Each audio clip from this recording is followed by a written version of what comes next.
Welcome to our channel. Today we how to set up a router with Xfinity xFi for faster Wi-Fi. Detailed guide step by step clearly. Begin by ensuring you have your Xfinity modem and router ready.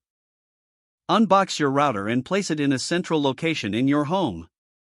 Connect the modem to the router using an Ethernet cable. Plug one end of the Ethernet cable into the modem and the other end into the WAN port on the router. Now, connect the modem to a power source. Wait for the modem to power up, which may take a couple of minutes. Next, plug the router into a power source and power it on. Allow the router to boot up, which will take a minute or two. Once both devices are powered up, grab your smartphone, tablet, or computer. Connect to the router's Wi-Fi network. Look for the default network name printed on the router's label. Once connected, open a web browser. In the address bar, enter the router's IP address, often found on the label as well. Press Enter to access the router's setup page. You may be prompted to log in. Use the default username and password, also found on the router's label.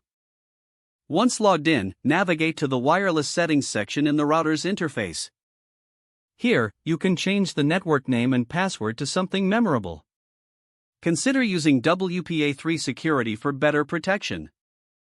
After making your changes, be sure to save the settings. The router may reboot to apply the changes. After the router is back online, reconnect to your Wi-Fi network using the new credentials. Once connected, run a speed test to check your Wi-Fi performance. If you're experiencing lower speeds, consider adjusting the router's placement for better coverage. If available, explore advanced settings such as QoS to prioritize device bandwidth. Connect additional devices and check if the Wi-Fi is stable and fast across all. Enjoy improved performance and faster internet throughout your home. If the page does not load, refresh the browser or try again in a private or incognito window. Don't forget to like this video and subscribe to our channel for more step-by-step tech guides.